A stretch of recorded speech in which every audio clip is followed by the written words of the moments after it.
Hi, I'm Vinay Venkatesham, until recently Chief Executive at Arsenal Football Club.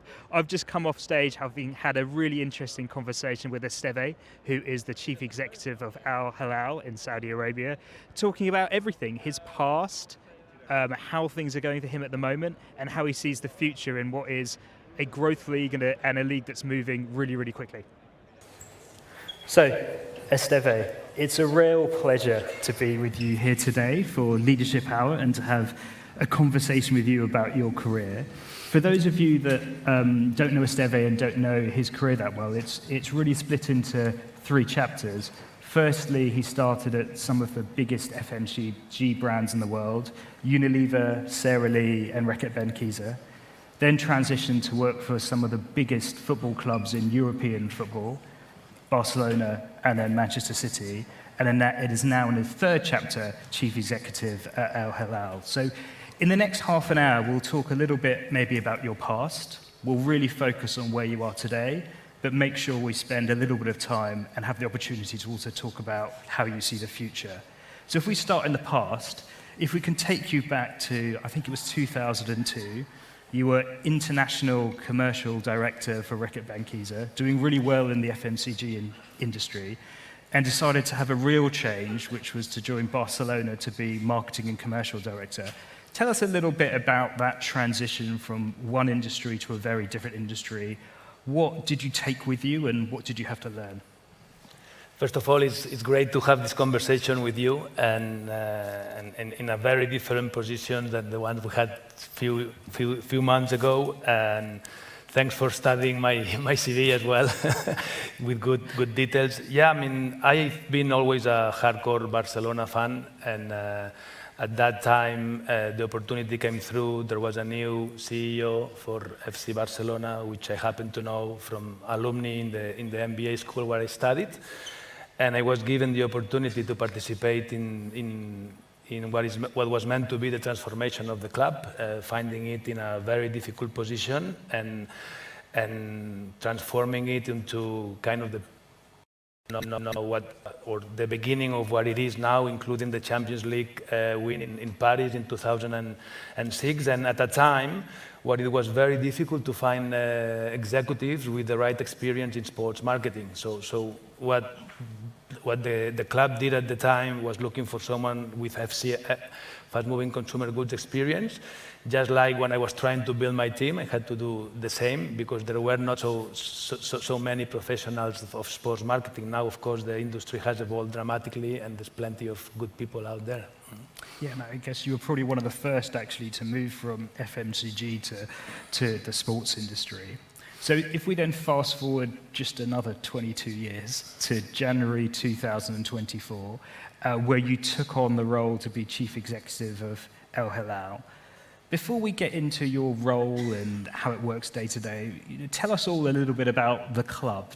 Make sure we're all on the same page around the club, its history, and the position it was in when you became Chief Executive.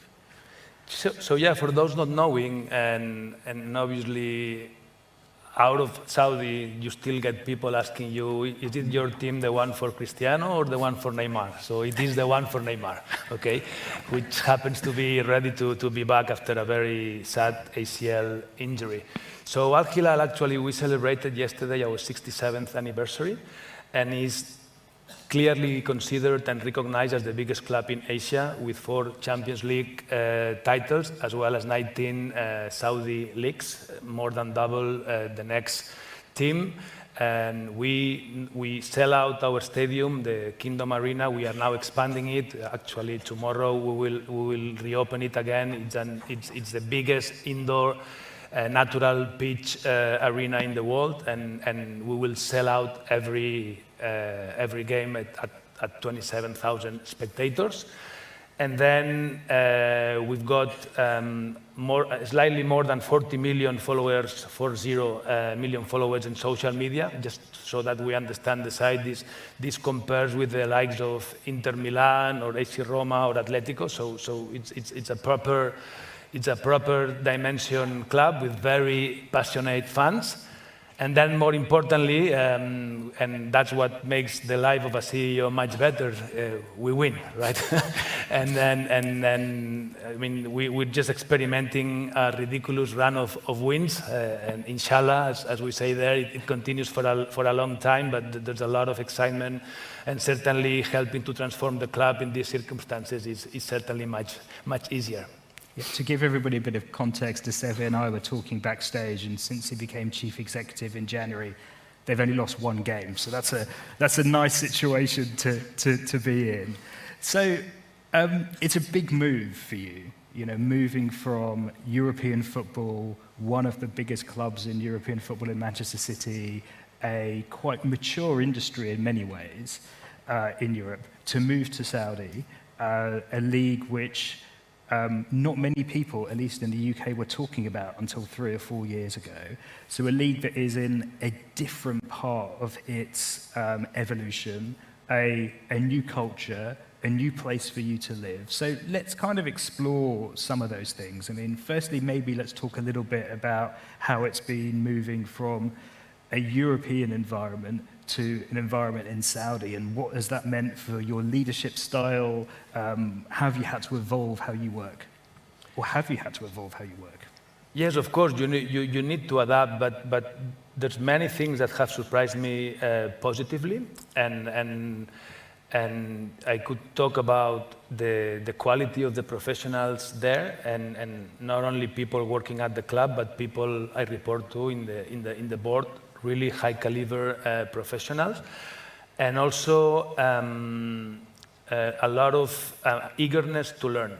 So young generations, let's not forget that Saudi, 40% of the population has less than 24 years old.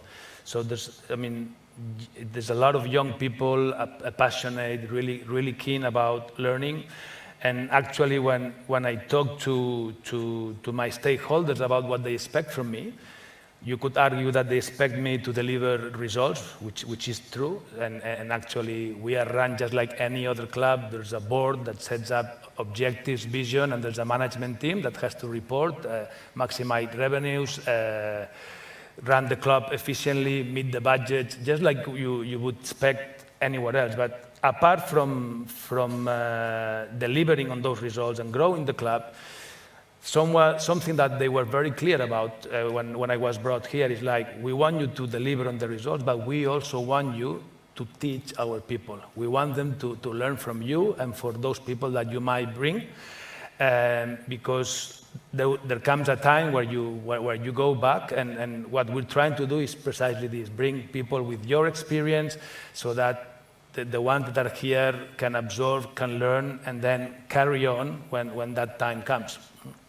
That's interesting. So just on that theme then, so obviously I assume you've had to build out a management team underneath you, and how have you looked to get that balance right between bringing in people with maybe international experience in maybe more mature leagues, and also making sure that you have the right balance of a highly educated, very motivated local workforce at the same time? Yes, so I think the sweet spot is about finding, how to mingle the local talent, knowledge, and experience with the technicalities that foreigners can bring. So it's just not about bringing foreigners and arriving there and changing everything. That's just not going to work. And as I say, the sweet spot is to find the right balance. And this is what we're trying to do in the management team. It's 50-50, people that have come from abroad and people that are local. It works quite well. And let's not forget that when we talk about locals, it's people which have studies abroad that are well prepared. And I think this is the right way to make it work. I mean, if you take, for instance, content, which is one of the areas where I think we have the biggest opportunity because of the passion of the fans and the momentum of the club, this is precisely what we are doing. We have brought international talent, but it's not about someone coming from abroad and saying, we're going to do things totally differently. This person or this team need to listen to the locals and understand how it works. even myself, when I want to take decisions, first of all, I ask myself, is this something that is going to work here? It would certainly work back in Europe, but maybe it looks silly here. So it's important to surround yourself of people that can give you the right advice about, I'm thinking this, is this something silly? Is this something right? Normally, in general, it's not necessarily silly, but you certainly want to double check. And there's situations in which you will always have the debate, right? We're now sitting down, looking at the designs of the shirts in 2 years from now, and we're having an interesting debate, right? In terms of how disruptive should it be. The more disruptive you go, probably the more commercial it becomes, but the more you go away from the roots. So these type of debates are very healthy, and ultimately the good result will lay about having alignment, which is the way it's working, and I personally think it's working quite well. It's really interesting that you've ended up with a management team that has that 50-50 split between, let's say, international and domestic. Was that something you were actively seeking to get to, that parity, or is it you were looking for a mix and that's just sort of how it ended up? Well, I didn't have a specific percentage in mind, and it's just this concept about making sure we've got the right representation of local and international talent. It's fair to say that when it comes to the football role, we have taken a different approach to other clubs in Saudi who basically have brought international football directors. In our case, we're lucky to have the Fahad Al-Mufarrij, who is our football director, is a former player, is a local, strong personality, and someone that has a strong knowledge of the league and how the club works. And this is a good example of the way we want to operate. Okay, so we've talked a lot about, I guess, And sorry, by the way, you don't question the football director with the results that we have on the pitch. I was going to say, it sounds like he's doing a pretty good job. So we talked a little bit, I guess, about some of the professional challenges around moving and some of the things that you've done. Talk to us a little bit about the personal stuff. Obviously, you lived in Barcelona, one of my favorite cities in the world, and you've moved to a different culture. I'm sure there's lots of people in the audience who have spent either very little or no time in Saudi. Probably very few people in the audience who've lived in Saudi. So how's that been for you from a personal perspective? The reality is that it's been extremely positive and totally different from the way I picture it. In my case, I'm flying solo because my family is well established in Barcelona. So I moved on my own, and I can only say positive things about Riyadh, other than the traffic. So the traffic is very bad. It's a city that is booming, plenty of works everywhere. If you put yourself in front of the steering wheel, you feel like you're playing Super Mario Kart. It's a bit difficult from that perspective, but apart from that, it's a city which is amazing, plenty of international people if you want to build up a social life, plenty of things to do, plenty of restaurants, a lot of activity, and more importantly, very, very nice local people. Their sentiment for hospitality, for respect, it's something that I was not expecting. I would arrive there and they would have someone waiting for me with flowers. The third time I told them, there's no need to come with flowers. I'm the CEO of the club, I'm established here, and they would still come with flowers, or if someone on my behalf would find someone waiting with flowers. Another interesting anecdote that tells a lot about this respect thing that I was talking about. It's something that happened at the beginning. There's a set time in the canteen in which we all have lunch together, which is 2:30 p.m., which, by the way, works out very well for a Spanish guy. It's late lunch, works perfect. But there's this culture of kind of having lunch together. So one of those days we were busy in a meeting, and all of a sudden it was 3 p.m. Oh, let's go. It's late, right? Someone comes to the meeting and says, "Boss, it's lunchtime." I said, "Yeah, I know. I'll go." No, we're waiting for you. It's like, how does this work? So basically, they would always wait for the CEO to go for lunch and queue up after him. If the CEO hasn't started lunch, they will not start. So effectively, I went there and I had people waiting for 30 minutes, queuing up in the buffet, and they would keep my role at the beginning, right? This is obviously something that I immediately tried to change, but in their mind, there is this obsession for respect, which shows again how nice they are, and for me, it's been a pleasure to mingle with them. And one of the things that people talk about a lot in terms of the demographics of Saudi is what a young population it is. I think for a lot of people in the room, we're kind of grappling with how we ensure our sports stay as relevant as they possibly can be for a younger generation. We were in a session yesterday, Esteve, where we were talking about that. I guess for you, it's particularly acute thinking about how you stay relevant for the younger generation, because there's such a young population in Saudi. One of the things that I thought was fascinating when we were talking yesterday, you just said to me, there's no newspapers in Saudi Arabia. There just aren't any. That's just not how people get their news. So talk a little bit about how you engage with that volume of fan base, knowing that they are probably much younger than the fan base you probably were engaging with at Barcelona or Manchester City. Well, I have to say, I've been there now for 10 months, and it's a learning curve, so I cannot still talk as an expert, but obviously the management of social media has become the single most important priority when it comes to communicate with our fan base. So we're not talking about how do we engage other people, and it's more about those digital publishers that have a lot of followers, or also and more about the messaging that we send through the content that we are producing. The fan base is extremely young and extremely engaged, up to ridiculous levels, right?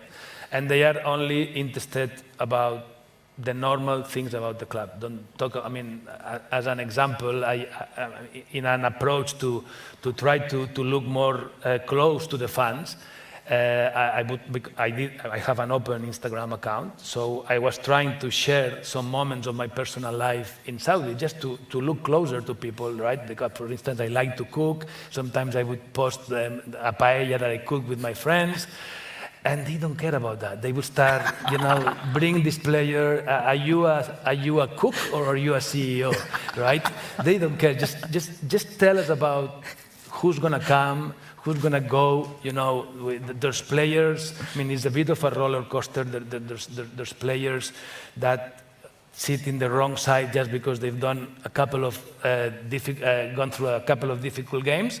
And we move into people chanting their name just because they've been very successful in other games. This is something which is challenging to manage, but I would say that this is a very nice problem to have. And it's probably the single biggest opportunity we have when it comes to look ahead and see how we can grow the revenues of the club.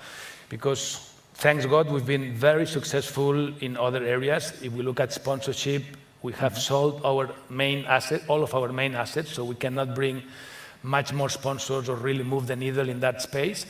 But we've got a gigantic opportunity when it comes to monetize this engaged fan base, which is big and it's extremely engaged, and we just need to be good enough to put in front of them the right products. We celebrated our anniversary yesterday, as I was mentioning earlier. We launched a special edition of our kit and basically got sold out in few minutes, right? This is the way it works, which is good. And again, let's not forget that all of this is in a context of winning. And I mean, maybe I will be here in a different context, and maybe I would be saying something different, right? Well, that's a really interesting question. So, you have what sounds like a very large, extremely engaged fan base, which is fantastic. You are on this extraordinary run of team performance. So we've talked about the team's only lost one game since Esteve joined. I think you were saying earlier you've won, is it 55 games in a row in the domestic 52. league? 52, almost 55. 52 games in a row in the domestic league. Numbers that are just extraordinary. Unfortunately, I've got to tell you, it can't carry on forever because this is professional sport. So at some point, that run will break. That's the world of sport. So, as the leader of the organisation, as chief executive, how do you sort of try and prepare yourself, but also try and prepare your people for the fact that what you're living in at the moment, which is a wonderful moment, sort of can't carry on forever, and we need to be ready and not surprised. So a couple of things which is important to stress here. Someone could think that winning so often means that it's not competitive enough and the other clubs are weak. There are very competitive matches out there. It's like, and many games we've won them, with a last-minute penalty or a last-minute goal, and there is quality out there, and it's certainly improving. Then, in terms of how do we prepare ourselves, I have to say that, thanks God, I'm not on my own. We really work as a family. We have extremely committed chairman in the name of Ahad bin Nafel. He's very much hands-on. He enjoys popularity. He knows what he's doing. I'm very happy to have his support. We have an extremely committed and capable board of directors as well.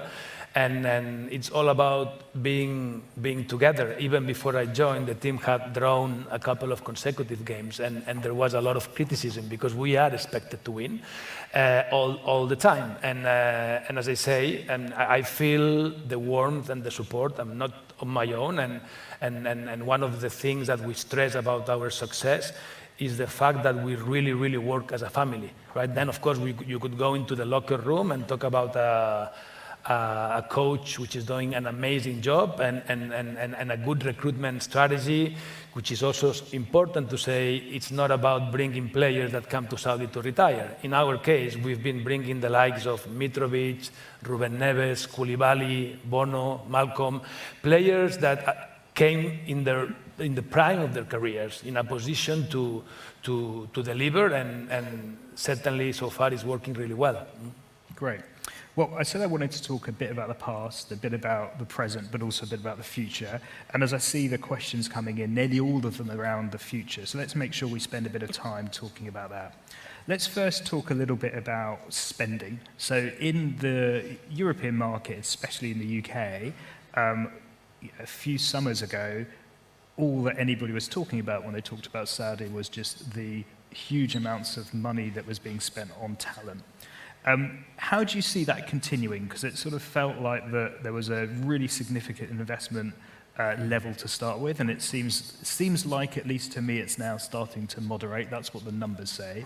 How do you see that trend around investment in players continuing? It's difficult to say. The only thing that I can mention or say is that we don't count on external support. And in our case, at Al-Hilal, we are self-sustainable. We don't have losses. We don't have debt.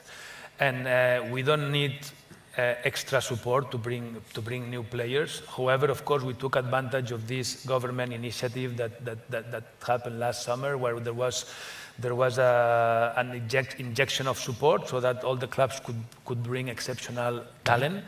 This was done on the basis of just getting the engine working so that we could then start generating revenues here and there, elevate the quality of the game, etc. So I mean, as far as I'm concerned, I'm not looking ahead in terms of what's going to come, because in our case, as I say, we are self-sustainable. We've got the resources to bring good players with the revenues that we generate. And actually, you could even argue that the fact that every club receives support, probably it's less fair to us, in the sense that it helps the other clubs more artificially, you could say, to be able to compete with us. So again, I think it's something that worked quite well. Probably when Cristiano said that he was going there, everyone thought, I mean, this guy is crazy or what, right? And he certainly was a pioneer, and many other players have followed. And the good news, at least in our case, I mean, every player that is pitched to come to play to Saudi and asks one of our players, how is it like living there and how are the facilities, it will only get a positive message. But as far as we are concerned, we don't look ahead, and we're not expecting any help in the future. One of the big things that is going to be coming to Saudi in the future is obviously the FIFA World Cup. Talk to us a little bit about how significant you think that is for Saudi and what it might do for Saudi football in general and also what it might do for the SPL. Well, of course, it's an interesting timing, right? With all the debate there is about the Club World Cup and how crowded the calendar is, etc.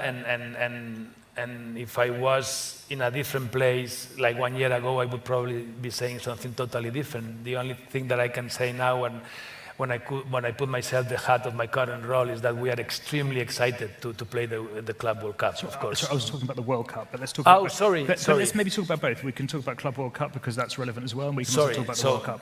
So quickly, Club World Cup, as I said, we are qualified to play it, and for us it's a great opportunity to see what is our real level when it comes to compete with other top European clubs, and it's an excellent opportunity to project ourselves, but would understand clubs that would think in a different way. Then, regarding the World Cup, the first thing we want is for Saudi to qualify. It's a very tough group. It's very even, and hopefully we will be in a position to participate there. Obviously, in Qatar, there was a big moment when Saudi won Argentina. And the only thing that I can say is that the quality of the players that the system is producing is very high, and it works on its own. It does not necessarily need international talent to come and coach. There's a good system that is working, there's programs that are working, and there's good talent coming out of it. And if we turn to the SPL for a second, obviously you are a club chief executive rather than the league. But one of the kind of questions that's come in has been, where do you think that the SPL might be in 10 years? What's the ambition? What do you think is realistic for the SPL? I can say where I would like it to be, because this is probably more a question for the CEO of the SPL, but I can only see it in a better place than it is now. It doesn't mean that it's in a bad place now, but it can only get better, and there's a number of things that are being done, where obviously the absolute biggest single priority is to maximize the distribution of our product. We've been struggling with that. It takes time to make sure that we are visible everywhere, and that helps everything that comes later in terms of bringing new fans, monetizing them, bringing new sponsors. So the league is growing, the talent is coming both on and off the pitch, and I can only be positive about it. Great. And I could talk to you for hours, but I've got one final question before we need to break for the next session, which is going back to Al-Hilal. What's the ambition? So obviously the club is in a great position at the moment, very successful on the pitch, really engaged fan base. Sounds like you are kind of really getting to grips with what you want the club to deliver as chief executive, very supportive chairman. But what's the ambition? Where would you like to take the club to? So in 5 years or 10 years, where do you want Al-Hilal to be? We've just finalized a deep strategic exercise, actually looking ahead for the next 7 years, and I cannot share the details about it, but it is extremely ambitious, and it's about making sure we generate the resources so that the club is self-sustainable and can invest in players to be extremely competitive on the pitch, right? And again, if you come to one of our internal meetings and you talk to our stakeholders, the ambition, it's high on the pitch. Like, we're not going to go to the Club World Cup just for tourism to the States. We want to compete, and we want to go really, really far, with putting no limits into that. Obviously, the good news is that we have proven that we have the capability to attract talent, and it's not only about that you can pay, but also about the fact that it's good to hear. The players, as I said earlier, talk to each other and say like they have a good life there, there's good facilities, there's stability. So this is something extremely important. Why City has been so successful over time: stability in the working as a family, stability in the management team, the coaching team, etc. We enjoy that, and we are very, very ambitious, and we have 2 eggs and 3 eggs in a number of important KPIs that will work in this direction. Great. Esteve, thank you so much. It's great to have a conversation with you, and let's hope that winning streak continues for a few more games at least. Thank you, Vinay.